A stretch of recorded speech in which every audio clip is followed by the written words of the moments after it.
Bismillah, alhamdulillah, salatu wassalamu ala rasulillah. Barchalarımızın da yoktan var kalıp, bizlerini terbiyelep, özünün köpmegine sanasak da sanat bidire olmaslık hürmetlerinde, kim nimetlerinde yaşatuşu, Rabbimiz Allah Teala'ya şükür ve rahmetlerimiz, maqtav hem ulug'lavlarımız bulsun. Jir hem köklerge Allah Teala'nın bulagi bulup kelgen, Allah'ının rahmetin alıp kelgen, o'zi rahmet bulup kelgen, bizning uchun ata-onalarimizdan da, bola onaklarimizdan da qadrli ham suyukli bo'lgan payg'ambarimizga ko'ngil turlarimizdan chiqqan duolarimiz Allohning salami ham salovati bo'lsin.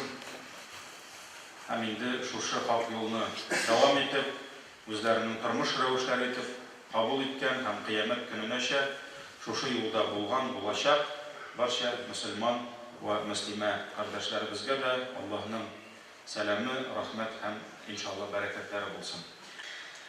Bugün sizga inshaalloh Alloh taolaning bir ne'mati turunda butunimizga da yaqin, butunimizga da alhamdulillah yaqin turgan, butunimizda inshaalloh kelishirmiz buning zo'r ne'mat ekanligini, shu ne'mat turunda sizlar esingizga tushirib ketasim kelar, ham shu ne'mat bilan bayli qo'y bir adablar, qo'y bir shartlarni aytib sizga o'qib ketasim kelar. Alloh taolo o'zi yordam etsin. U da bo'lsa bizning yashagan uylarimiz, bizning yashagan yurtlarimiz, chunki Alloh taolo bizga dunyoning ulug' bir ne'mati etib bizga yashay turgan uylarimizni berdi. Bizga yashay turgan o'z yurtlarimizni kimningdir yurt, kimningdir faqir, kimnikidir balki zo'rroqdir, kimnikidir kichkinaroqdir, shulay bitimda, lekin nishikkina bo'lsa da turmushda yashaganda kishining qaytib ishiqlana turgan, qaytib siyina turgan o'z pishmog'i bo'lirga tegish. Ham shu pishmoqda aning eng yaratgan kishilari, aning oilasi, ani eshituvchi, ani ko'ruvchi, ani sog'inib kutuvchi, aning oila a'zolari bo'lirga tegish. Hamma shu pishmog'ing bo'lu, ul pishmog'ing seni kutuv, ham ul pishmog'ingda bir rahatlik tobu, shundan da u Alloh taolaning bergan zo'r ne'matidir. Kishi mana shu o'z pishmog'inda, o'z uyida turmush ag'izig'isidan tinchlik tobar.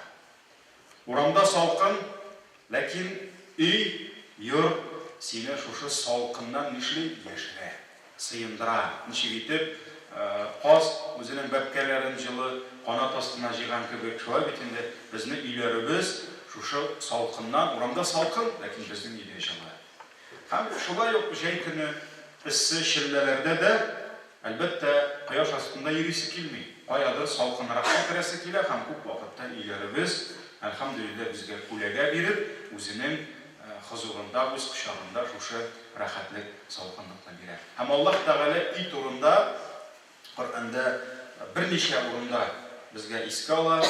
Lekin men sizga Nahl surasi, Umarta 40 surasida 80-oyatni esingizga tushirib ketasim kelar.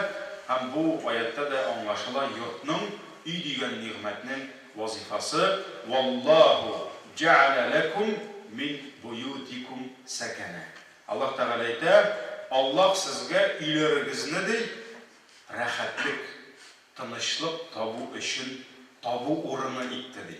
Alloh taolo sizning uylaringizni tinchlik, rahatlik tabu o'rni etdi deydi. Ham mana shu haligi oyatda Alloh taolo yurtning ikki ma'nosini aytadi. Buyutun, baytun arab tilida yurt bo'la, uy bo'la, ham ul bayt sakan bo'ldi. Ya'ni sakan degan so'z u aslida tinchlik degan so'zga qaytadi. Masalan, hatto sakina deymiz. Sakina bir o'rinda hadisda kelar, bir o'rinda musulmonlar jiyilib Allohning kitobini o'qisalar, Allohni zikr etsalar, Alloh taolo u majlisga jibara farishtalar ham aning rahmati qulashlab oladi shu majlisni, shu kishilarni ham bu farishtalar olib keladilar. Narsa deydi? Sakina. Tinchlik olib keladi. Hatto xotin qiz ismi Sakina bor deb tatar tilida. Bu endi bir tinchlik degan ma'noni beradi. Ham shundan da yurtning, uyning vazifasi, umuman oilaning vazifasi. нәрсе ул тынычлык. Хәтта Аллаһ Тәгалә хатын-кыз турында әйтә. Ир белән хатын булуның вазифасын әйтә. Рум сүрәсенең 21 аятында нәрсә ди? Ва мин аятихи ан халака лакум мин анфусикум азваjan литаскуну илейха. Аллаһ Тәгаләнең бөек мөгъҗизаларыннан ди, ул сезгә, сезнең үзегездән ди. Ягъни ир белән хатын бер тәннән, бер җаннан яралды. Шулай бит инде. Ул сезгә, сезнең үзегездән хатын-кыз затларын бирде ди, ни өчен? Нервыда уйнарга. Лау тотып каршы алырга? Юк. Литаскуну илейха. Хәтта сез аларда күңел рәхәтлеге, тынычлык тапсын өчен ди. Һәм гаиләнең дә, өйнең дә, үзеңнең шушы куышыңның да bütün вазифасы нәрсә? Ул сиңа тынычлык бирергә тиеш. Ул сиңа ял, рәхәтлек бирергә тиеш. Һәм көне буе әйткәнебезчә, дөнья агызыгысны, дөнья ул агызыгылы. Ансыз булмый. Эшлисең килсә, көрәшергә кирәк. Каядыр синең хакыңны бирмиләр, ул хакны алырга кирәк. Каядыр син хаксыз диләр, аны аңлатырга кирәк. Шулай бит. Дәлилләргә кирәк. Бер кайтырга, ике кайтырга. Шуңа күрә агызыгысыз булмый. Ләкин көне буе шушы дөнья боткасында кайнар. Каядыр күңелең төшә, каядыр канатларың сына. Көне буе арып, туеп беш кына. Туеп бер кемне дә күрәсе килмичә. Нәйе, менә син үзеңнең куышыңа, өеңә кайтып кергәч, синең арыган, алҗаган тәнең нишләргә тиеш? Ул анда ял итәргә тиеш. Ул анда ял итәргә тиеш. Синең туйган, талчыккан, яраланган җаның ул анда нишләргә тиеш? Ул анда төзәлергә тиеш. Ул анда үзенең тынычлыгын табырга тиеш. Һәм әгәр дә, мәсәлән, ни өчен өйдә тынычлык кирәк? Ни өчен гаилә тынычлыгы кирәк кешегә? Әгәр дә уйлап карагыз. Мәсәлән, кешенең эшендә тыныч, тәртип. Мәсәлән, эшкә бара, бөтенесе урынында, акчасы килә, куелган, төзелгән бөтен нәрсә тәртип. Аңа эштә рәхәт, эштә шул кадәр тыныч аңа. Ләкин әгәр дә эшендә тыныч, рәхәт булып, өйдә тыныч булмаса, эштәге тынычлыкның файдасы бармы? Юк. Ни өчен? Чөнки ул эштә рәхәт, 3 сәгатьтән эшләтә, тагын тегендә кайтырга кирәк. Монда кояш тегендә күк-күкрей, яшен-яшен. Һәм тагын тегендә тавыш. Бүген тагын нәрсәгә бәйләнешебез микән инде бер-беребезгә?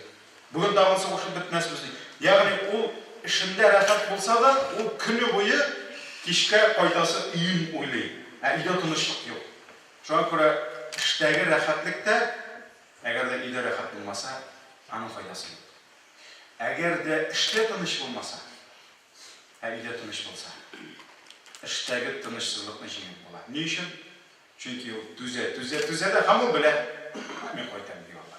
Анда мине май кояшы кебек балкып, елмаеп, тәмле ризыклары белән авыстайым көтә. Анда мине яраткан балаларым, анда аныкларым көтә. Шуңа күрә түзәм. Дип эштә түзергә була, әгәр дә нәрсә? Өйдә тынычлык булса. Шуңа күрә өйдәге тынычлык, өйдәге менә бу рәхәтлек бу бик мөһим. Һәм гаиләдә булган ир дә, хатын да, башкалар да әлбәттә тырышырга тиешләр шушы тынычлыкны булдырырга. Шуңа күрә халкыбыз нәрсә дигән? Үз куышын, җан тынычын дигән. Шуңа күрә моның вазифасы да шунда, һәм өйнең мәгънәсе дә сәкән, мәскән, ягъни тынычлана торган урын, шуңа кайта. Һәм ул шундый җир җәмәгать. Өймә кайткач, анда синең кануннарың, анда синең законнар. Шулай бит. Өймә кайткач, ни телисең, шуны киясең. Шулай бит инде, анда матур галстукларны муллалар да, хәзрәтләр дә, муфтиләр дә өйгә кайткач кәчтүм белән, шапан белән җилмиләрдер инде. Синең хәзрәтең шапан белән. Бер хәзрәт йөргән. Муллаларны кайда күрсәтергә кирәк. Шулай күрә, кайвакыт матур футболканы да киеп куясың, шортигыңны да киеп куярган дисең. Шулай бит инде. Өеңдә ничек телисең, шулай киенәсең. Хатын-кыз өенә кайткач, бу бит өйдә яулык белән йөрергә тиеш түгел. Бер вакыт, бер 15 ел элек, хәзер андай нәрсә юктыр инде. Аллабуга да сорау бирәләр. Хәзрәт менә ди, без ди, бер апа, урын апа инде. Хәзрәт менә йокларга ятасың бит инде ди, бабай белән ди. Ятасың да, менә ди, кай вакыт баштан яулык чыгып китә бит ди. Гынап китә ди. Мен апа бик аңлап бетермәдем. Син ул башта нигә яулыксың әйтәм. Әллә бик үтеп куйдыгыз, менеме?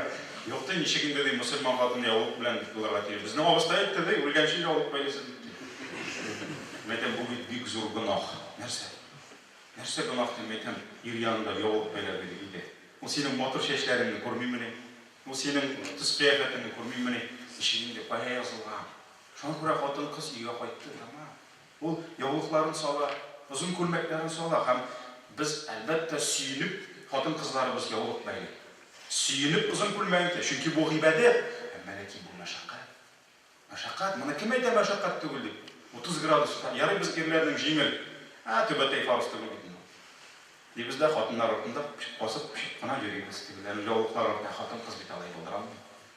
Шуңа күрә өйгә кайткач, хатын кызларыбыз да ял итә. Әлхәмдүлилlah, яулыкларын сала. Әлхәмдүлилlah сөенеп сала. Чөнки анда фарыз түгел бит ул. Әлхәмдүлилlah, үзе теләгән күлмәген кия. Иренә ошасын дип кемдер урамда киеп йөргәнне ул өендә кия. Әлхәмдүлилlah, кирәк булса чәчен дә матурлап куя, иренен дә буй, күзен дә буй, хуш буен да сөртә. Чөнки ул үзенең өендә бер патша дигән булды. Менә шуңа күрә әлхәмдүлилlah, бу йортның бер бәрәкәте. Шулай бит инде. Һәм әлбәттә гаиләдә, йорт эчендә әлбәттә гаурәтләр ачыла. Әлбәттә кеше үзен дә башка төрле тота башлый. Мәсәлән, шул мәсәлән Умар ибн Хаттаб нәрсә диде? Умар ибн Хаттаб бу бит нинди җитди кеше булды. Шулай бит инде. Хәтта шайтан курыкты. Умар ибн Хаттаб әйтә, өйгә кайтсак без сабый балаларга әйләнәйек. Шаяра торган булган, уйный торган булган. Кайвакыт шигырьләр сөйләп йөргән. Шуңа күрә ул бит өеңдә син бит каядыр нидә утырмыйсың. Трибунада нидә? Өеңдә балаларың да уйнап та аласың, шаярып та, көрәшеп та аласың. Шулай бит инде. Теге бездә әйтәләр, җүләрләнеп та аласың әзгә. Чөнки ул өй.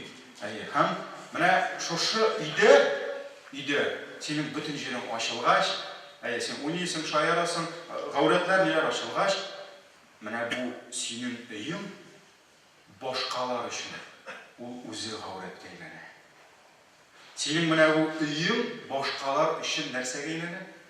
Харам, тыюлык җиренә, заповедникка әйләнә. Син монда ачылып, үзеңчә рәхәтләнеп яши башлагач, хатының, балаларың, кызың, әниең сиңа кунакка килә. Тамам, гаурәтләр ачылган, димәк синең өең үзе нәрсәгә әйләнә? Башкалар өчен. Ул үзе гаурәткә әйләнә. Тамам. Бу шик хатын-кызның башын каплап тора торган яулык шиге ул синең үй шигенә әйләнә. Һәм башкаларга бу өйгә керү, карау, тыңлау нәрсәгә әйләнә? Аяк басу харамга әйләнә. Шуңа күрә бер мөселманның өе, бер кешенең өе икенче бер кешегә харам. Һәм моңа дәлил Коръәндә аят. Аллаһ Тәгалә Нур сүрәсенең 27-нче аятында нәрсә диде? Я айюһаллазина аману, иман китергән бәндәләр, ла тадхулу буютан гайра буютикум. Хәтта үз үйләрегездән башка үйләргә, үз үйләрегездән башка нәрсә кермәгез ди. Хәтта шартларын үтәмичә. Әгәр дә син үз өеңнән башка өйгә, хәтта ул синең туганыңның өе булса да, әгәр дә керергә телисең икән, Аллаһ Тәгалә әйтә, кермә ди, ярамый ди. Хәтта аның шартларын үтәмичә ди. Менә шуңа күрә бу инде безнең бүгенге тел белән әйткәндә шәхси мөлкәт, частная собственность. Менә карагыз, частная собственность. Һәм синең монда аяк басырга да, күз салырга да, колак җылытырга да хакың юк. Махсус кагыйдәләрен, шартларын үтәмичә, әдәпләрен үтәмичә. Һәм менә уйлап карагыз. 1400 ел элек сөйкеле пәйгамбәребез Мөхәммәд саллаллаху алейхи ва саллям салават әйтегез. Гарәп ярымутравы, арабский полуостров. Уйлап карагыз. Шунда килде дә нинди мәдәният төзеде, культура, нинди цивилизация төзеде. Бер кешенең, субханаллах, гомере икенче берәүгә харам. Синең хакың юк. Не имеешь права аның гомеренә, канына, җанына кул суздырырга. Аллаһ Тәгалә харам диде. Бер кешенең малы икенчеміз кішіге имущество, икенче біреуге харам. Әгер де аласың келсе, яки сәуде білен сатып аласың, тігі да риза, бұ да риза бұларға тиіш, яки бартырға аласың, яғни халал алу ұсуллары бар. Ләкин бұлай харам, асылға харам. Бір кішінің дәрежесі икенче кішіге харам. Жоңқыра ғайбет харам, ялған харам, хиянет харам, нәмиме, яғни кіші арасын бұзу харам. Жоңқыра дәрежесі харам, исімі харам, бір-біріне қошаматлар табу харам, ол тілемеген, ол яратмаған. Һәм бір-бірінің ғайлесі харам. Аның қатыны сиңа харам. Аның баласы сиңа харам. Һәм аның яшәгән җире, ғауреті харам. Һәм менә шушы харамлар, күп вакытта бит исламдагы харам сүзе, без харам дигәч ниндидер ул куркыныч сүз. Әлбәттә ул куркыныч. Чөнки Аллаһ Тәгаләнең шиге бу. Шулай ул шиктән чыгарга ярамый. Ләкин харам ул теге шундый начар мәгънәдә генә аңлашыла тиеш түгел. Иң изге мәчетнең исеме харам мәчет. Шулай бит инде. Һәм ул мәчет безгә кисәтеп тора. Бу харам җирләр. Бу харам җирләрне хөрмәт итәргә кирәк ди. Һәм менә бер-беренең дәрәҗәсе, бер-беренең малы, мөлкәте, өе, йорты, хатыны, баласы, бер-береңә харам дигән сүз бу аның хөрмәтен күрсәтә. Безнең татар телендәге хөрмәт, ихтирам, харам, шулай бит инде. Менә булар бит инде, менә шушы хөрмәт, ихтирамга кайта. Һәм шуннан да кайтабыз өйгә, кеше өе, кешенең яшәгән урыны, җире синең өчен тыюлык җире. Харам булган заповедник. Ләкин нишлисең, тормыш шулай куелган.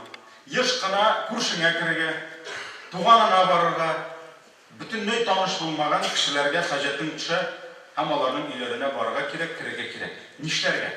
Менә аятның дәвамында Аллаһ Тәгалә безгә шушы харам җиргә ничек керергә, шуларны безгә аңлата. Шуңа күрә әйтә, ла тадхулу буютан гайра буютикум, үз өйләрегездән башка өйләргә кирмәгез, хатта тастәнису ва тусаллиму аля әһлиһа, хатта рөхсәт сорамыйча, һәм шул йортның хуҗаларына сәлам бирмичә. Бу инде Нур сүрәсенең шушы 27-нче аяты. Менә хәзер без керәбез, әйдәбез шушы шартларга, шушы әдәпләргә. Шушы әдәпләрне үтәгәннән соң гына без нәрсә? Аллаһ куйган шикне узып чыгалабыз. Без ул өйгә керә алабыз. Һәм иң беренче Аллаһ Тәгалә нәрсә диде? Хатта тастәнису. Рөхсәт сорамыйча. Ягъни рөхсәт сорарга кирәк. Ул хуҗаның, ул йорт, гаилә, фатир, квартир хуҗасының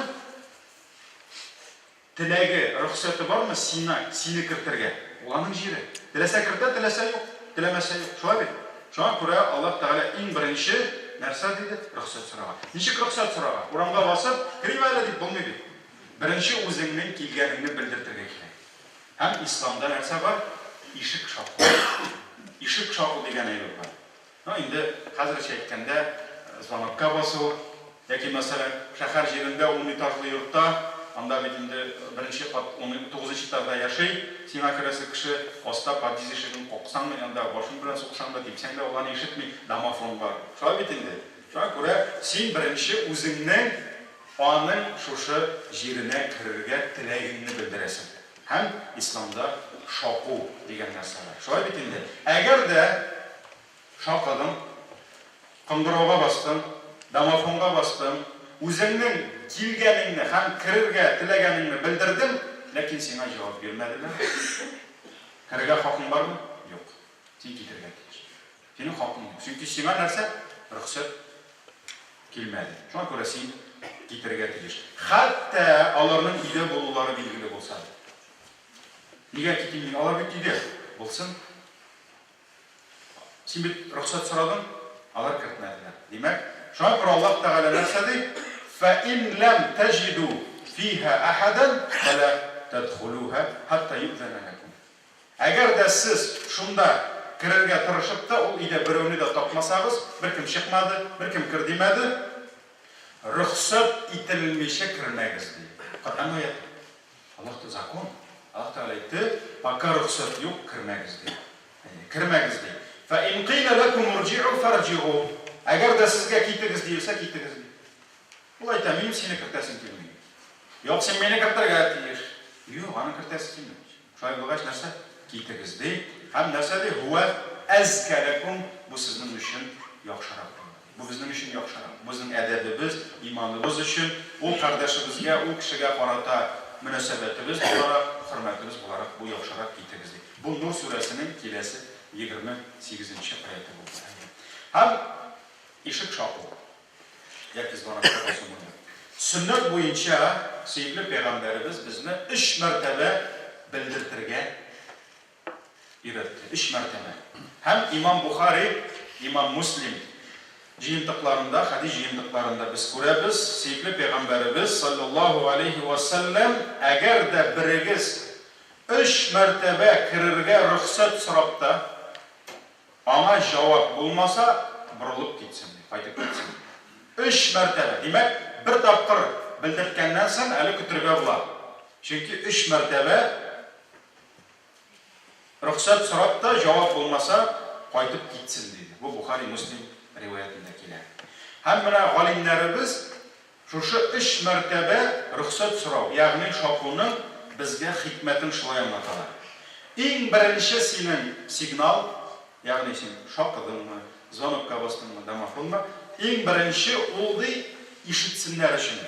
Чөнки аның бит үз эше бар. Ул кемдер кер җавап бирә, кемдер ашарга пешерә, морталар җоклыйлардыр, ял итәләрдер, бәлки намаз укыйлардыр. Хәбәр килде. Ишектә кемдер бар. Шакыдыңмы, ниттеңме? Шулай бит. Беренчесе хәбәр итү өчен ди. Икенче тапкыр ди. Алар әзерләнсеннәр өчен. Чөнки әйткәнемчә, бәлки ул шуртан йөридер. Аңа яхшырак кием кирәк.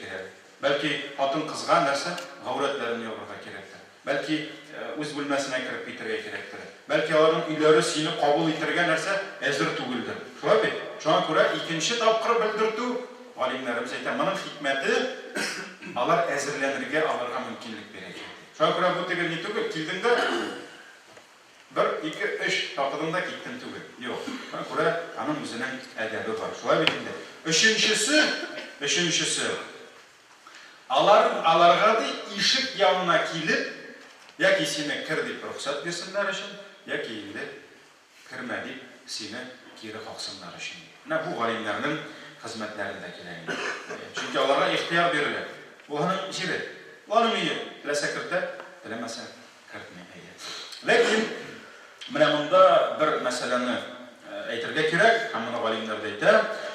Өйдәгеләрнең син аларның ишекләрен шакып та ишетмәүләре билгеле булса, мәсәлән, син беләсең, алар сине нәрсә ишетмиләр. Мәсәлән, анда 2 карт кеше яши. Әби белән бабай яши. Яки мәсәлән, кулаклары шулкырак, шулай битме? Яки мәсәлән, аларның өйләре шул кадәр зур. Анда син коядыр шакып торганнан, алар тиз генә сине ишетмәскә мөмкиннәр. Шулай бит.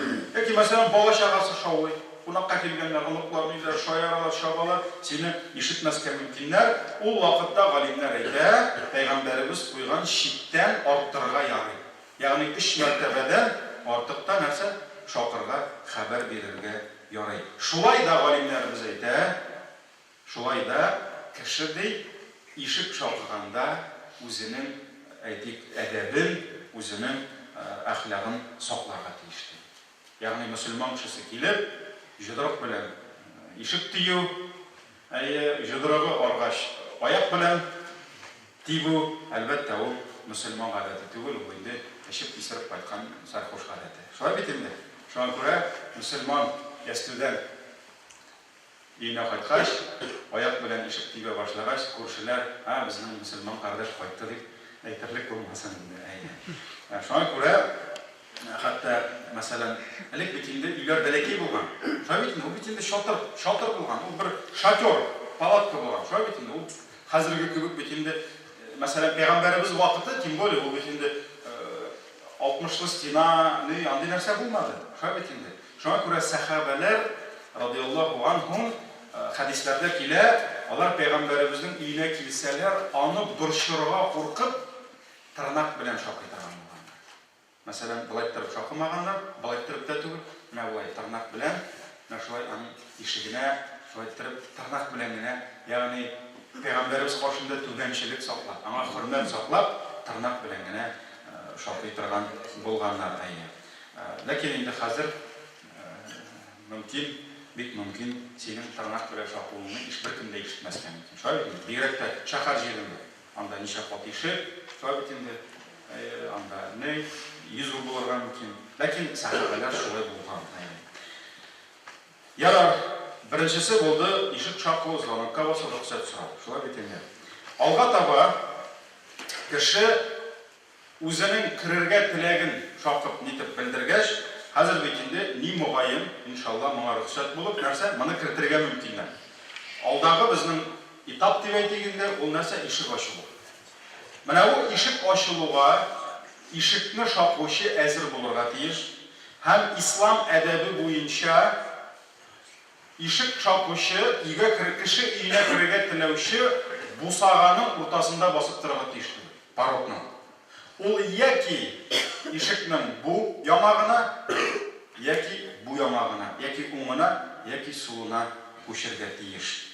Не үшін? Ешікні ашқаш, аның көзі рұқсатсыз кіріп кетті.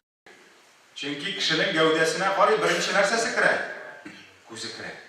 Шуңа көре хужа ешікні ашқанда, сенің көзің үй ішіне рұқсат болмады бит әлі. Бәлкі хужа кіртмәс, тоқтады, мында күтіп тұр деп айтыр. Шуңа көре ялғыш қына көзің кіріп шапмасын, һәм керек мәген нәрселер көрмәсін үшін, гүнахқа, харамға, кіші халқына кірмәсін үшін, нәрсе? Пейғамбар саллаллаху алейхи үйретті, яки ешік ямағының бұяғына, бұсағаның оңына, яки суына басырға. Абдулла ибн Юср айтуынша, Peygamberimiz sallallahu aleyhi ve sellem eğer de bir kişinin iyine kilse, ol bir vakitte de onun işit korşuna basmadı. Belki yaki sol yağına kite idi, hem esselamu aleykum deyip alarga kışkırıp selam bire idi deyip, bu hadis Ebu Davud, İmam Ahmet rivayetlerindekine. Mine Peygamberimiz şulay, көзінің законсыз рәуіште, қарағыз, міне исламда частный собственность нәрсе ол. Қарағыз, даже көзіңі кіртірге ярамайды.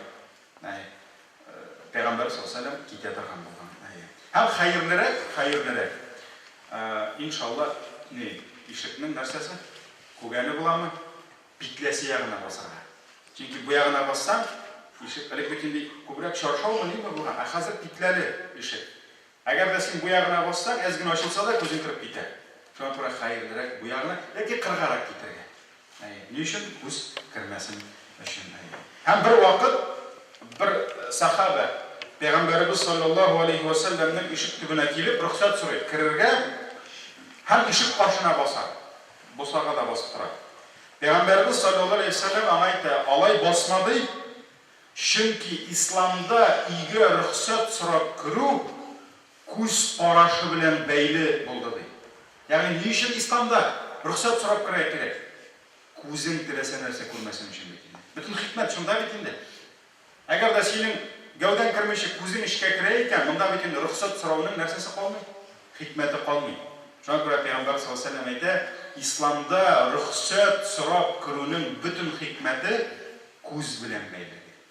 Шуңа көре көзіні кіртірге ярамай рұқсатсыз дейді. Һәм шыннан да бұның бүтін хикметі йорт үшін шит көздерден сақлау тұра. Хәтті, шуңа көре исламда, әгер де хәтті кішінің үйге кірмешегіне, мәселен, хәтті тәрәзеден башын созып, кішінің үйіне қаруды харам болып тұра. Ярамай. Чөнки бүтін хикмет шул бетінде, көзіне ярамай кіртірген. Шулай бетінде, нұнақлы болып тұра. Шуңа көре, енді кішінің үйіне әйтегенде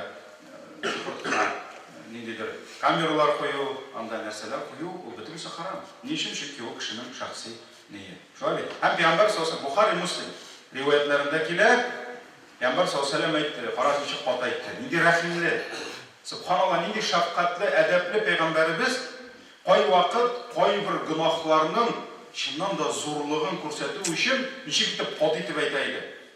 Қарағыз, кім хужаның рұқсатынан башқа аның үйіне көз салса, ол кішінің көзін шығарса да хужа гүнах болмас дейді. Бұл бик қат айтты. Бұл көрсете нәрсені. Бүтін міне бұл процесс Үйге кіру, шаққу, сәлем беру, рұқсат, бүтінісі бәйлі нәрсе білен, көз білен. Шоған көре, шыпыртқына қойындыр тешіктен, қойындыр тәрезеден де сенекі болмаған үйіне барарға, көздерге ярамайды. Бұл хадис яңа оқыған Бухари, Муслим риуаятларында келеді. Ярар, шақыдық, ішік ашсалар деп, оңға яки солға бастық, қазір алға таба нешлерге. Алға таба сіздің үйіңізге кірейме деп айтыр алдынан сәлем беру тұрар.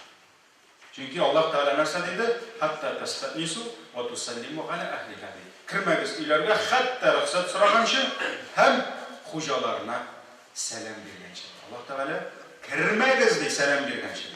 Шоған көре сәлем беру шарт болып тұрар. Шолай бейт. Ғамумен, айталар бетінде, Ассаламу қаблал кәләм дилер. Шолай бейт, сөйлей башлағаншы сәлем болырға тиіштілер. Шоған көре мұсылманның әрбір әйтіп мұғамәләсі кім білендір аралашуы башланарға тиіш нәрседен сәлем беруден. Һәм, әлхамдулилля, исламда болған екі мұсылманның бір-бірсіне сәлем беруі, Ассаламу алейкум деп айтуы, ол иншаллах ибадеттен кетер. Шолай бейт, Аллах Тағала қабул етсе, Аллах тілесе ол ибадеттен кетер. Чүнки Пейғамбар саллаллаху алейхи ва саллям нәрсе дейді, Ассаламу алейкум деп айтқан сахабаға ол 10 деп айтты, 10 сауап ала. Ассаламу алейкум ва рахматуллах дегенге 20 дейді, ва баракатуху деп істегенге 30 сауап дейді. Шолай бейт, шоған көре бұл әжір, иншаллах. Һәм мұның мәғнесі де нәрсе деген сөз, Ассаламу алейкум, сәлем болсын сізге, бұл біріншіден дұға. Сен айтасың, я Раббым, сізге, яғни, я Раббым, өзіңнің сәлеміңні бер. Яғни, тынышлық, иминлік бер шушы ғайләге дейсің. Шоған сен, Ассаламу алейкум деп, сен дұға қыласың. Тынышлық тілеймін сізге, Аллахның тынышлығы, иминлігі болсын дейсің. Шоған көре сәлемні ихласлық білен беруге керек. Сәлемні ихласлық, çünkü сен дұға қыласың. Сен қардашыңа дұға қыласың. Һәм әгер де сен шыннан да ихласлық білен бұл қардашыңа Аллахның сеңа сәлемі болсын деп дұға қыласың екен, демек сен иғлан етесің. Мен сенің достың. Я пришел с миром. Мен сеңа тынышлық тілеймін. Мен сеңа зиян тілемеймін. Менен сеңа нәрсе зарар, зиян жоқ дейсің. Шолай дейді. Содан көре сен келдің үйге кім бұл? Ассаламу алейкум. Мен сізге тынышлық тілеп келдім. Мен сізге яқшылық тілеп келдім. Шолай дейді. Содан көре үй қожаларына ихлас жүрегінен сәлем берген кіші өзінің изгі ниет білен келуін аларға да көрсетеді. Һәм Бану Амир қабилесінен бір кіші сейкі пейғамбарыбыз саллаллаху алейхи ва салламның үйіне кірге рұқсат сұрайды. Келіп шақида, кірейме дейді. Кірсен бола ма дейді. Пейғамбарыбыз алейхиссалату вассалам қырында отырған егітке айта, бар әлі шықтады, аңа дұрыс етіп кірге үйретәлі. Чөнки ол дұрыс ішлемеді. Ол шақыды да кірейме дейді. Шолай бетінде. Һәм нәрсе дейді, сен аңа айт дейді, Ассаламу алейкум, сәлем сізге, кірсем яраймы деп сұрасың. Яғни, нәрсе кірге яраймы деп айтканшы, сәлем берерге өзінің изгі ниет білен келгенін айтсын дейді. Бұл сахих риуаятта келген. Һәм әлхамдулилля сәлем беру, әлхамдулилля ол біздің достығымызды арттыра. Шулай бетінде. Әлхамдулилля ол біздің арадағы айтайық сәлем беру, ол біздің мәхаббәтімізді арттыра. Һәм сахих Муслимда келе, Пейғамбар саллаллаху алейхи ва саллям айтты, иман келтірмейше бірігіз де жәннатқа кірмес дейді, һәм бірігіз де шын муъмин болмас, хатта бір-бірігізді ярата башлағанша қадар. Пока бір-бірігізді яратмайсыз, сіз әлі шын мұсылман бола алмайсыз дейді. Һәм үйретейміз сізге шундай бір ішні дейді, әгер де бұл ішні ішлесәгіз, сіз бір-бірігізді яраташақсыз дейді. Арағызда нәрсе сәлем тұратығыз дейді. Өкірі мұсылманға вақыт сәлем беруге тиішлі. Пейғамбар саллаллаху алейхи ва саллям нәрсе дейді, екі мұсылман жолда барғанда нәрсе, екі мұсылман көрішті екен, алар бір-бірсіне сәлем берсін дейді. Әгер де араларына таш, ағаш, башқа бір кіріп, яғни мәселен баралар, ортада ағаш, екі яқтан өтті. Яңадан айрылықтар бетінде. Яңадан көріштілер, тағын сәлем берсін дейді. Шоған көре теге бізде бар бет ол қай вақыт. Мен бәләке шақта есте қалған енді. Әкелерге отырғанда, мәселен, бірер алғы келеді көршіден, шулай тұрып 10 кіші тұрады, бірісі біле көріше, сен біле көріштің менде де. Бірісі қол созып бала, екі тапқыр көрмейді, ярамайсың нәрсе, екі тапқыр көріп мақ, исламда 100 мәртебе көрсең де, алхамдулилlah сәлем бересің. Бұл бит ғибадат, бұл бит әжір, бұл бит біздің арабызны якын айта. Шулай бит инде. Нашан күрә бұл бик мөһим әйбер. Яра, алга таба. Сәлем бердең, хәзер сиңа үзеңнең ким булуыңны белдерергә кирәк. Чөнки ул белми бит әле, ким син? Шулай бит инде. Гадәттә күп кенә ишек шакучыдан ким баранда дип сорасаң, ул нәрсә дип җавап бирә? Мин дип җавап. Бер вакыт мин шулай сорадым да, ким баранда дип, мин дип әйтәм. Туктале, мин монда дип әйтәм. Мин монда дип әйтәм. Ишеп аңларам. Әлбәттә, әгәр дә йорт хуҗасы синең ким икәнеңне белергә теләсә, аңа үзеңнең ким икәнеңне белдертергә тиешсең. Ә мин дигән сүз дөньяда 7 миллиард кеше яши, һәрберсе дә ул мин. Шулай бит инде. Шуңа күрә нәрсә? Яки кеше үзенең исемен әйтергә тиеш, яки мәсәлән бу әтиегез, бу әбиегез, бу әбиегез дип шулай, ягъни ким икәнен нәрсә белдертергә тиеш. Һәм бер вакыт шундый хәл була, бу Бухари Муслим җыентыгында килә. Җабир радиллаһу анһу, Җабир исемле сахаба, Пәйгамбәребезнең өенә килеп ишек шакый, рөхсәт сорый кергән. Һәм Пәйгамбәр саллаллаһу алейһи ва саллям белми бит инде кем анда. Ул кем анда дип сорый. Һәм ул мин дип җавап бирә. Һәм шул вакыт сөекле Пәйгамбәребез мин дип ризасызлыгын белдерә. Мин дип ризасызлыгын аңа шулай җавап кайтара. Тегесе мин дип әйткәч. Шуңа күрә Пәйгамбәребез нәрсә мин дигән сүзне әйтмәскә кушты. Ягъни ишек шакыгач. Һәм гомумән галимнәребез әйтә, кешенең мин дигән сүзне артык яратуы һәм күп куллануы хәерле түгел диләр.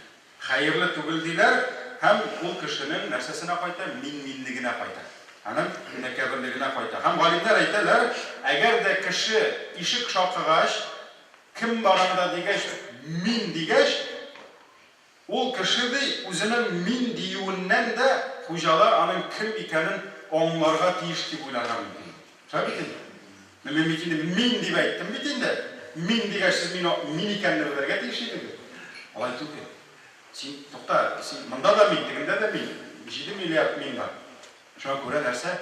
Син мин дигәч, әле сине аңларга, шундук аңлап алырга тиеш дигән нәрсә юк иде. Шуңа күрә хәтта кайбер галимнәребез әйтте, 3 сүз мин белән бәйле. Ул файдалы сүз түгел. Иман өчен, динең өчен файдалы сүз түгел ди. Беренчесе мин ди. Урыслар әйтәләр бит, якыт диләр. Якыт диләр инде шундый ни. Шуңа күрә беренчесе мин, икенчесе минеке, өченчесе миңа. Я, шуңа күрә ортадыр инде, иң ортта. Иң орттагы хәреф. Шулай итеп, я, моё, мне. Менә бу сүзләр файдалы сүзләр түгел. Бу сүзләрне бик еш кулланмагыз диләр. Шуңа күрә җәмәгать кеше шакыды, сәлам бирде, бусаганың кырына китте һәм ул үзенең кем анда дигәч, кем икәнен белдертергә тиеш була. Мин дигән сүздән генә сакланырга кирәк. Һәм менә исламның, машалла, исламдагы камиллек, Аллаһның дине, сөйкле Пәйгамбәребезнең сөннәте кешегә хәтта башкаларның өенә генә түгел, хәтта үз өенә кергәндә дә әдәп белән кергән егет. Өенә генә түгел, менә монда бит инде без хәзер күбрәк кеше өе, хәтта хатыным да кем дип сорый. Шулай бит инде. Күбрәк монда безнең бусаганың кырына китү, булар кеше өе турында килә. Коръәндә дә гайры буютикум дип, үзегезнең өегездән башка. Ләкин ислам дине, Пәйгамбәребезнең калдырган сөннәте безне хәтта үз өеңә дә билгеле әдәпләр белән кергән егет. Субханаллаһ. Карагыз, Аллаһның рәхмәте читиләргә генә түгел. Мәсәлән, бисмилла әйтеп тору. Бисмилла әйтеп тору. Сахих Муслим да килә. Пәйгамбәр саллаллаһу алейһи ва саллям әйтте, әгәр дә бер кеше өенә кергәндә, менә кайтабыз мәчеттән соң өйгә. Эштән кайтабыз көн сайын. Шулай бит инде. Кайдыр кибеттән базарда. Әгәр дә бер кеше өенә кергәндә һәм ашаганда Аллаһ Тәгаләнең исемен искә алса, Шул вакыт шайтан ди, башка шайтанларга әйтер ди, сезгә монда кичке ашта, сезгә бу өйдә куну да юк дип әйтер ди. Гостиница бүген булмый. Ни өчен? Өенә керде, бисмилла әйтте, өен ябып куйды. Артыннан ишекне бикләп керә бу. Мәсәлән, чит кеше кермәсен өчен нишлибез? Капка биклиләр инде, хәзер биклиләр инде, бикләмәгәннәр. Капканы бикли, өен бикли. Читләр кермәсен өчен. Шулай бит инде. Шәһәр җирендә бигрәк тимер ишекләр янына каплап куя. Бикли кеше. Ләкин шайтан, җиннәр аларга синең бигең проблема түгел, булардан керә. Әмма ләкин пәйгамбәрбез нәрсә диде?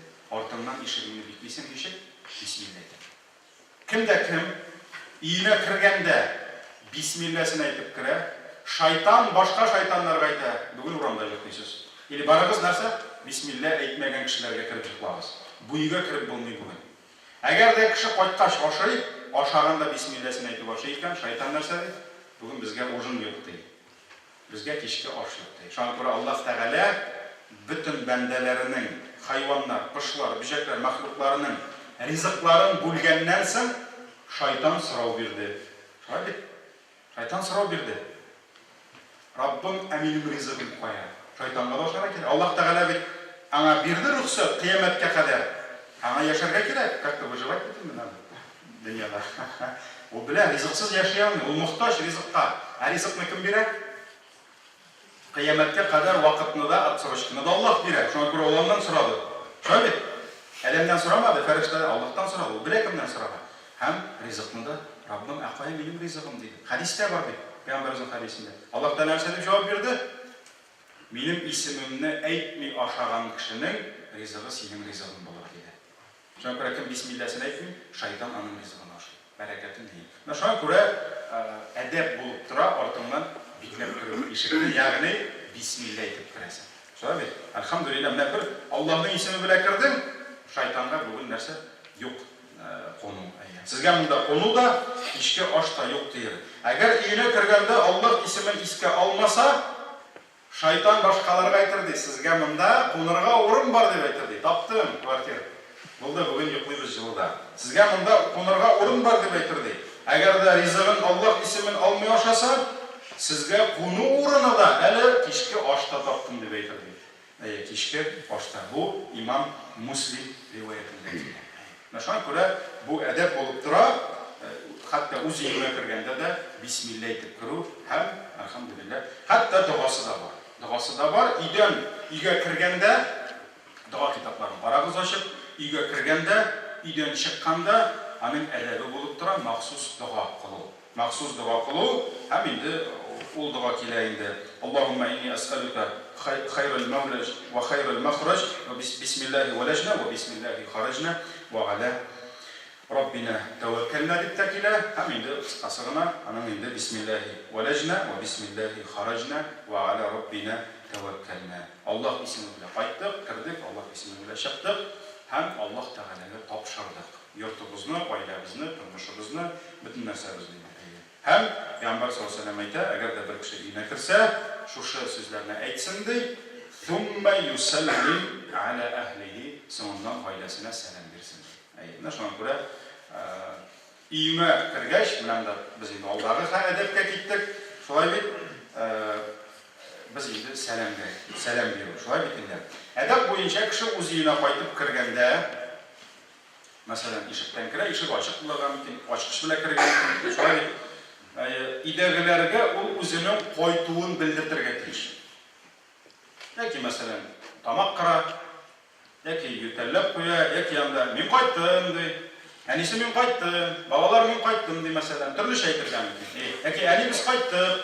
Әти балалар мәсәлән өйрәтергә. Шулай бит инде. Ягъни һәм Имам Ахмад әйтә, ирнең үз өенә кайткач, гаиләсенә кайтуын белдертүе һәм сәлам бирүе хәерле булып тора. Ягъни хатында балалар да мәсәлән әти кайткан икән, ишетеп торган. Әти кайтты. Хәерле булып тора ди. Һәм Аллаһ Тәгалә Коръәни Кәримдә шул ук Нур сүрәсе, ләкин инде алга таба китеп 61-нче аятта нәрсә ди? "Фа иза дахалтум буютан فَسَلِّمُوا عَلَى أَنفُسِكُمْ. Agar da uylarga kirsangiz, o'zingizga salom beriniz. Bir-biringizga salom beriniz. Hatta masalan, o'z uyingga kirganda da Alloh taolo narsa deydi? Salom berdi. Salom de, men bit o'zimga qaytdim, endi problem yo'q. Alloh taolo aytadi, uylaringizga qaytsangiz salom beriniz deydi. Tahiyyatan min indillahi mubarakatan tayyibah deydi. Alloh taoloning deydi mübarek bo'lgan, barakatli bo'lgan izgi salami bilan salomlaymiz. Ya'ni Alloh taolo narsa sizning salom beruing hatto o'z uyingga narsa olib keladi. Barakat olib keladi. Izgi so'z kirdi. Allohning ismi kirdi. Sen o'zingning simyangga agarda sen kishi uyina kirib, ularga duo qilasan ekan, sizga mir vam deb, mir вашим дому. Assalomu alaykum. Sen bitinda o'zingga qaytqach, o'zingning yaratgan bolanga, xotiningga, eringga ko'proq duo qilasan. Shunga ko'ra o'z uyingga kirganda da salom berilga, izgi salom, muborak salomni berga kerak. Ham Anas ibn Malikga suyukli payg'ambarimiz nasihat berdi. Ham narsa dedi, ey o'lshig'im dedi, ya bunayya, o'z oilangga qaytsan salom ber dedi. Oilangga da, o'zingga da barakat bo'lar dedi. O'z oilangga qaytsan da salom ber, o'zingga da, oilangga da barakat bo'lar dedi. Bu hadis Tirmizi jiyintig'ida keladi. Mana shu oyatga negizlanib, mana oldagi Nur surasining 61-oyatiga negizlanib, tafsir olimlari aytdilar. Kishi o'z uyiga qaytib, ya'ni kishi o'z uyiga qaytsa salom beradi. Masalan, hadisda shuni dalil shuadi. Lekin tafsir olimlari aytdilar, kishi o'z uyiga qaytib, hatto u uyda bir kishida bo'lmasa-da, masalan, uyingda bir kishida yo'q. Hali qaytmaganlar, bolalar o'quvda, qoyada, qonaqda, sen bir o'zing oshib kirding, bir kimda yo'q. Hatta shunda da salom bersin dedilar. Anlaşılar kimdir bo'lsa, bildirtu, nitu, bitimda uyingda bir kimda bo'lmasa, men qaytdim deb Alloh kim aytasan? Shunday. Lekin olimlar aytadilar, mana bu oyatga negizlanibdi. Biz shuni anglaymiz. Hatta kishi uyiga qaytib, unda bir kim bo'lmasa-da, salom bersin, barakat bo'lar dedi. Alloh taolo aytdi, tahiyyatan min indillahi. Alloh taoladan izgi salom bilan, muborak salom bilan. Sening uyingga barakat kelguga bir sabab, bir duo bo'lib turadi. Ham Imom Qurtubi bu endi eng zo'r bizning tafsir olimlarimiz Ibn Kasir, Imom Qurtubilar, Imom Tabarilar shu bitinda Allohning rahmatida bo'lsinlar.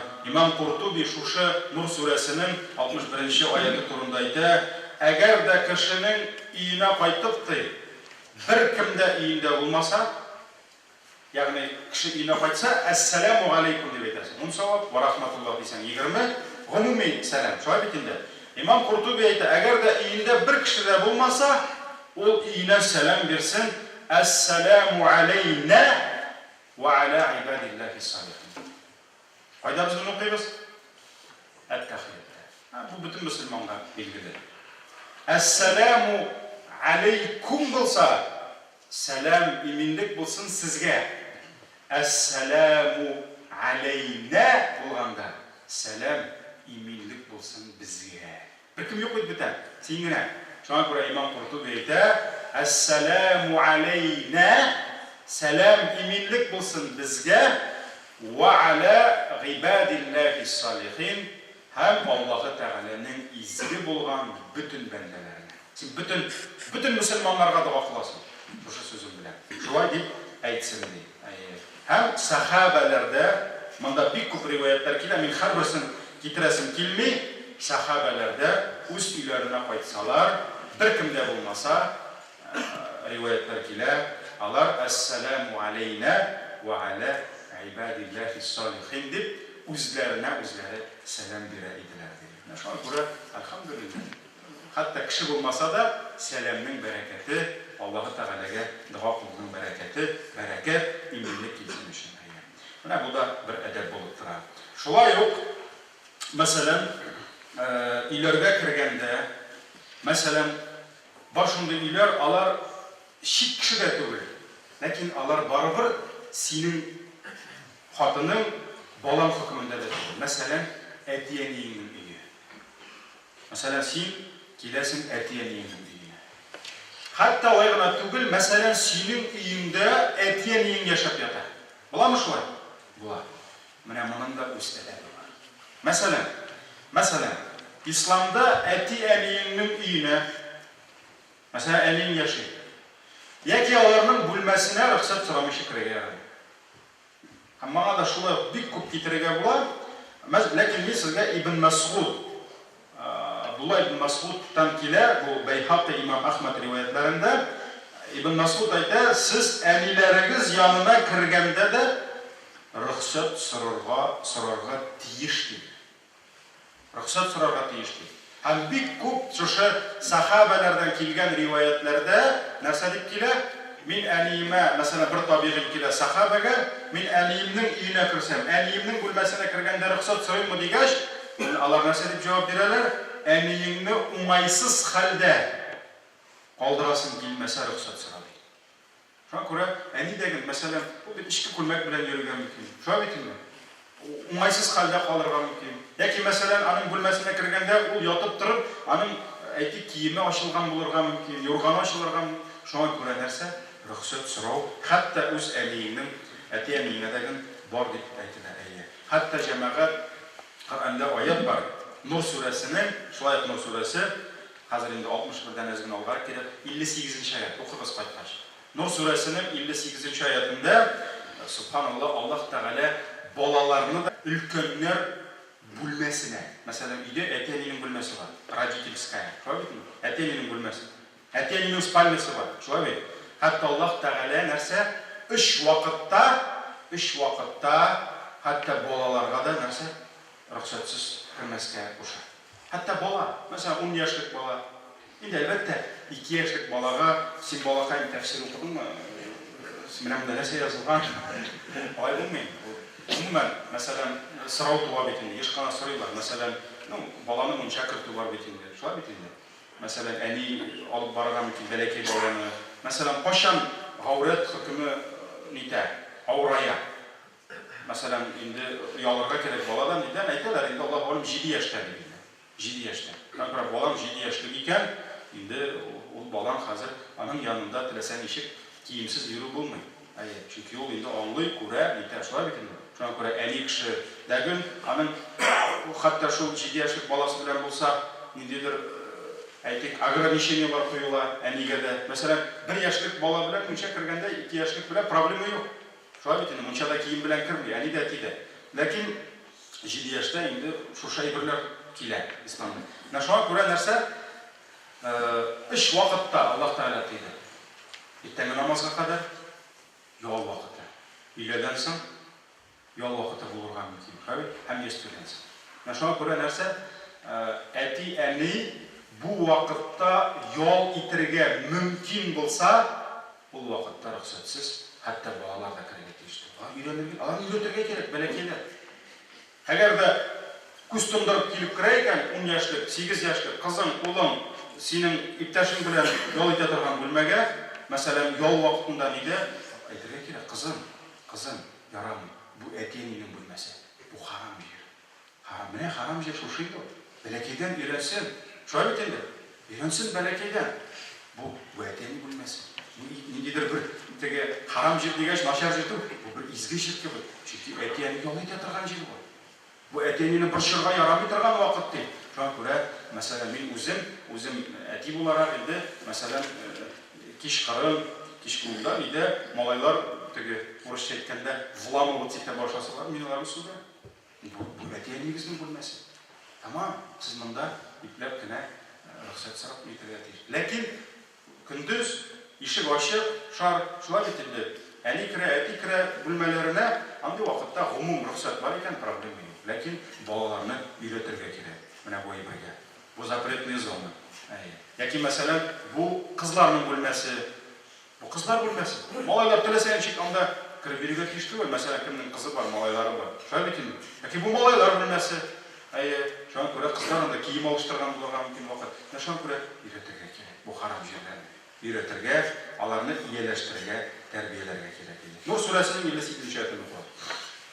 Шулай тагын бер әдәп. Тагын бер әдәп. Ләкин еш кына бу әдәпне безнең әдәпсез халык аңлап бетерми. Кинәт, ягъни ир кеше, хуҗа, кайдыр сәфәргә киткәч, ислам әдәбе буенча ул кайтыр алдыннан хатынына мөмкин булса хәбәр бирергә тиеш. Һәм теләсә кайсы хатыны көтмәгән, гаиләсе көтмәгән вакытта ул титеп кайтып тору әдәпсезлек санала. Имам Бухари риваятында килә, Пәйгамбәрбез саллаллаһу алейхи ва саллям әйтте: "Әгәр берегез узак вакыт сәфәрдә булса, хатынын кинәт төнлә кайтып борчымасын." Мин бер вакыт шушы хадисны укыгач, минем каршымда бер дини кешеләр түгел, динсезләр үзләренчә аңлап инде. Йеде, онда бер күрше белән сатаган иде. Әйтәм, һәркемнең үзенең разбират инде дишәсен. Ләкин безнең мәйтәм, әлхәмдүлилләh, намаз укучы, гыйбадат кылучы, безнең куркасыбыз юк мәйтәм. Безнең куркасыбыз юк. Әлхәмдүлилләh. Аллаһтан курка торган хатының булса, Аллаһтан курка торган ирем булса. Шулай бит. Ләкин моның хикмәте бар. Моның хикмәте бар. Ни өчен? Әгәр дә ир кеше, мәсәлән, ул әйтте, мин шушы вакытка кайтам диде. Ләкин иртәрәк кайтты, хәбәр бирмәде. Хатын шул кадәр ниятләгән иде. Ниндидер тәмле ризык пешереп торырга. Кайтты, әзер түгел. Ир аш. Мин нәрсә, җумырка пешереп ашата инде ул. Или теге морозильникта пилмәне калган булса, балташ пилмәне.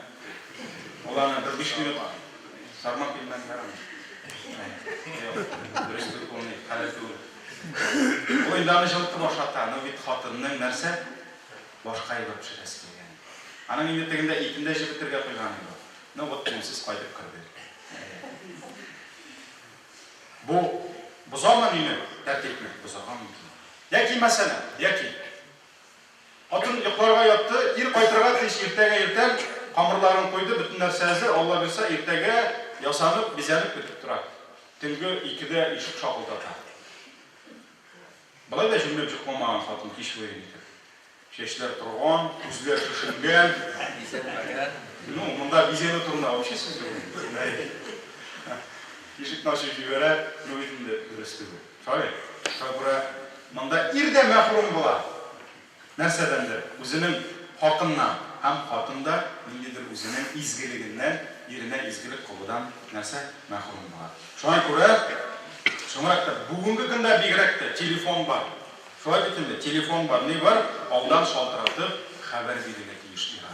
Чөнки хуҗаны, әтине, балалар да көтә, семья гаиләсе дә көтә. Менә бу әдәптә бу бик кирәкле. Бу бик кирәкле. Анда, может, ярты ел күрешмәгәндер. Ярты ел күрешмәгән, вакытсыз кайтып кирде, хатыны шишенгән, бүртенгән, жүгереп чыкты. Син нишлә бирисең монда? Әзер түгел. Ана шуны 10 ел сөйләйм уже мен, талашкан сайын. Менә мин ярты ел мен семья ашатам дип эшләп йөрдем. Син миңа чәчеңне туздырып, таушалган күлмәгең белән чыккан исеңдәме? Нишләп йөрдең син дип. Менә уларны 10 ел сөйләячәк. Менә шуңа күрә исламда бөтен нәрсә әдәп белән. Шулай бит инде. Әлхәмдүлилләh, менә бу инде бераз гына динебездә өйгә керү, чит өйгә, үз өеңә керү белән бәйле әдәпләр булды. Һәм әлбәттә, әлеге һәм башка ислам безнең өйрәткән әдәп кануннары, кагыйдәләр булар. Кем үзенең тормышын зиннәтләргә тели, кем үзенең тормышын яхшыртырга тели, кем үзенең Раббысына якынайырга тели. Чөнки кешенең субханаллах өйгә керүдә гыйбадәткә әйләнергә мөмкин. Әгәр дә ул Аллаһ куйган тәртипләр белән булса. Шулай бит, син Коръәнгә буйсынасың, рөхсәт сорап. Син бит Аллаһның әмерен үтисең. Шулай бит инде. Ләкин монда бер нәрсә бар. Форс-мажор. Фаҗига. Шулай бит инде. Мәсәлән, бер өйне су басып ята. Или мәсәлән, Алла сакласын, пожар иде. Яки җир титри. Шулай бит инде. Яки карыйсың, бер өйгә бурлар керә. Син йөгереп киләсең, анда пожар. Ишек шакыйсың. Иштап кайтты. Кемдә дәш, монда нәрсәләр җуана, анда кешүләр. Юк, әдәп, Аллаһ Тәгалә Коръәндә әйтте. Тагын бер шакый. Юк, мин бер кем дәшмәде, киттем. Әдәп бу ахмаклык инде. Шуңа күрә исламда кагыйдә нәрсә? Zaruрият вакытында харамнар да хәләлгә әйләнә. Әгәр дә бәла каза килеп төшсә, заповедник нәрсә? Харам йорт хәләлгә әйләнә. Булды. Ишеген ватып керәсеңме? Тәрәзәсеннән керәсең, ярамый тәрәзәдән керә. Коръәндә аят бар. Тәрәзәдән керергә ярамый, идек ләкин фаҗига яна, кеше үләргә мөмкин. Шулай бит, сакларак тәрәзәдән дә керергә ярый, ватып та керергә ярый. Шулай бит инде. Андый вакытта кешенең гомере бөтенләй бердән нәрсә? Ул гыйбадәттә дә шулай. Нидә дә мәсәлән гаврат харам. Аврашка барырга кирәк. Нәрсә эшләргә? Гавратны ачарга мәҗбүр буласың икән, ачасың. Бер нәрсә эшли алмыйсың. Нәрсә? Харам әйләнә нәрсәгә? Хәләлгә. Шулай бит инде. Дуңгыз ите харам. Ләкин синең тора. Или үләсең, или дуңгыз ите ашыйсың. Алла сакласын. Ләкин син үләм дигән стадиядан чыккач та дуңгыз яңадан харамга әйләнә. Мәсәлән, кеше үлә, ул ниндидер ризык кабул итәргә тиеш. Ул шушы үлмәслек ризыкны кабул итте, все, яңадан дуңгыз автоматически нәрсәгә әйләнде? Харамга әйләнде. Ләкин үлгәндә хәләл. Хәтта галимнәр әйтә, анда бәхәсләшәләр инде. Әлхәмдүлилләһ, безнең динебез шулай, машалла. Галимнәр әйтә, мәсәлән, кеше сәфәрдә. Менә хәзер ул үлә. Тегендә шәһәргә ерак. Ул ашка үлмәслек дуңгыз ашады. Тамам, ул үлми, харам. Ләкин ул белә, кайтып җиткәнче тагын үлем хәленә киләчәк. Әз генә ярымы кисеп алырга тагын. Ярый дидем. Чөнки ул баш белән эшләргә тиеш. Шапча мин бетте, булды. Юлда булмаска мөмкин. Мәсәлән, үләксә ите. Алла сакласын инде андый хәлгә калырга. Үләксә ите мәсәлән, дуңгыз гына түгел, харам, үләксә ите дә харам. Шулай бисмиллаһсыз харам. Ләкин мәсәлән, син шәһәргә кайтып җиткәнче, син тагын шул хәлгә киләчәксең. Һәм сиңа тагын үлмәс өчен күпмедер ашарга туры киләчәк. Шуңа күрә аны да кисеп үзең белә аласың. Әйе, бу бит ислам, субханалла, безнең үлегез, бетегез, но динегезне тотыгыз. Шулай дип әйтми. Зарурият вакытында, шуңа күрә харам йортларда хәләлгә әйләнә. Керәсең, мөмкин булса коткарасың, чыгарасың. Менә бу әйберләр бөтенесе дә динебездә хупланган, булар бөтенесе дә динебездә дөрес. Шуңа күрә ләкин тагын инде нәтиҗә чыгарып әйтәм буларга. Аллаһ Тәгалә шул Нур сүрәсенең 29-нчы аятында нәрсә ди? Ләйсә алейкум җунахун ан тадхулу буютан гайра маскунатин фиха матаун лакум. Аллаһ Тәгалә әйтә, ләкин гомуми кеше яшәми торган гомуми урыннар, мәчетләр, мәдрәсәләр мәсәлән, әле хатын-кыз мәдрәсәсе булмаса, ансы шикләнергә мөмкин шулай бит. Кибетләр, базарлар, ниндидер оешмалар. Ул вакытта Аллаһ Тәгалә нәрсә ди? Ул йортларга рөхсәтсез керсәгез дә сезгә гөнаһ булмас ди. Шуңа күрә гомум рөхсәт булган кибет мәсәлән, анда бит инде беркемдә рөхсәт сорап кергә тиеш түгел. Шулай кибет, базар, ниләр, менә буларга гомум ярый, андый җирләргә керү дә бернинди дә ни булмас ди. Һәм менә йорт белән башладык, йортның хикмәте белән, әһәмияте белән, йортның әһәмияте белән мин инде сүземне битерәм. Иншалла, менә җәмәгать, йорт, гаилә тынычлыгы, гаилә рәхәтлеге ул шул кадәр мөһим нәрсә. Хәтта җәннәттә дә шушы ике ниғмәттән башка булмый. Җәннәттә йортсыз булмый, җәннәттә гаиләсез булмый. Менә Аллаһның хикмәте. Семья, кеше мохтаҗ семьяга бу дөньяда. Кеше мохтаҗ үзенең куышына, үз йортына бу дөньяда, һәм кешегә җәннәттә дә җәннәт түгел, йортсыз һәм гаиләсез. Карагыз, җәннәттә Аллаһ Тәгалә җәннәтне тасвирлый башласа, күпме аятларда нәрсә әйтә? Аллаһ Тәгалә йортларында. Ва масакин таййиба. Анда сезгә күркәм йортлар булыр ди. Аллаһ Тәгалә гаилә булыр ди. Шуңа күрә җәннәт бакчалары да беренчедән йортсыз булмый, һәм менә бер караганда җәннәттә салкын түгел бит инде. Шулай җәннәт бит ул бакча синеке генә. Ничәдер 1000 гектар манда, миллион гектар ул синеке. Анда беркем кермей син теләмәс.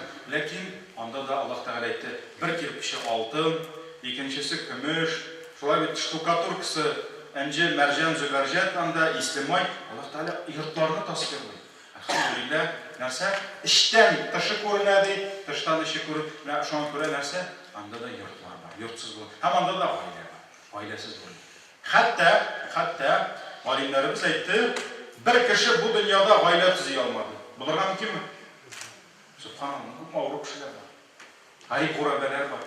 Кичкенәдән сабыйдан, мәсәлән, кемдер өйләнергә өлгермәде, китеп барды сабый хәлендә. Аның хатыны юк, беркайчан да өйләнмәде, беркайчан да кияүгә чыкмады. Кемдер Аллаһ сынау бирде, мәсәлән, әйтик, ямсыз кыяфәтле булды. Беркем дә аны хатынлыкка алмады. Булырга мөмкинме? Мөмкин. Кемнеңдер ире яки хатыны җәһәннәмгә кирде, мөселман булмады. Булырга мөмкинме? Мөмкин. Ләкин җәннәттә ялгыз кеше булмаячак. Әгәр дә бу хатын кияүгә чыкмады, яки кияүгә чыкты, ире мөселман булмады, мәсәлән, ул хатын иманлы булса, тақва булса, кияүгә бирәчәкләр җәннәттә иншалла. Әгәр дә икесе дә кирсә инде, ире дә хатыны да җәннәткә кирсә, алар анда да бергә калачак. Һәм җәмәгать җәннәткә кергәндә дә җәннәт капкаларын шакып, рөхсәт сорап керәчәкләр. Аллаһ Субханаһу ва Тааляның хикмәте иҗмах бакчаларын үз алдына китереп булмый, аның капкалары бар. Ул капкалар бик зур һәм Пәйгамбәр саллаллаһу алейһи ва сәллям әйтте, җәннәт капкаларының 2 баганасы ди, аның арасында 40 еллык юл ди. Менә җәннәтнең капкасы, Укмарада капкалар зур бит инде алар. Примерно. Менә шуның бер баганасыннан, капка баганасыннан, икенче баганасына 40 ел үтәргә кирәк ди. Һәм кыямәт көнендә шул ара тулыр ди. Кешеләр җәннәткә кергәндә. Һәм шушы капкаларның сакчы фәрештәләр бар. Һәм иман ияләре, иншаллах, Раббым насип итсен.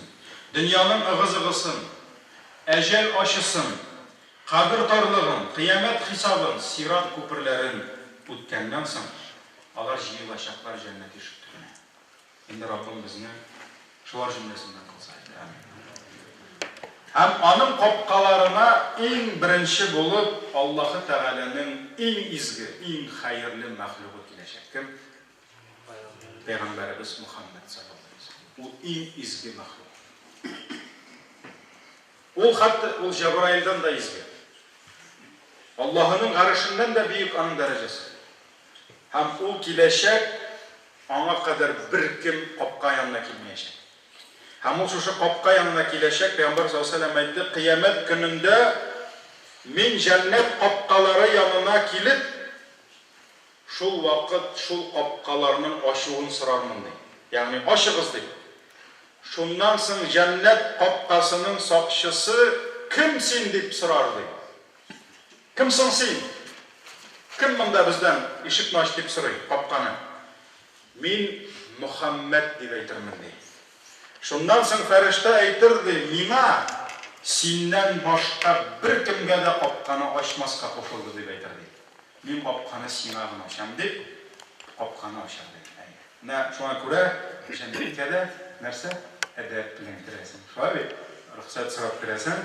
Инде Раббым безгә иншаллах динебез куйган кануннарны бу дөньяда үтәргә һәм инде иншаллах иҗмах капкаларыннан үтеп анда мәңге яшәүләрне гаиләләребез белән, хәләл җефетләребез, әти-әниләребез, әби-бабайларыбыз, бала-оныкларыбыз белән яшәүләрне насыйп итсен. Менә җәмәгать вагаз тамам, ләкин шуны гына әйтәсем килә.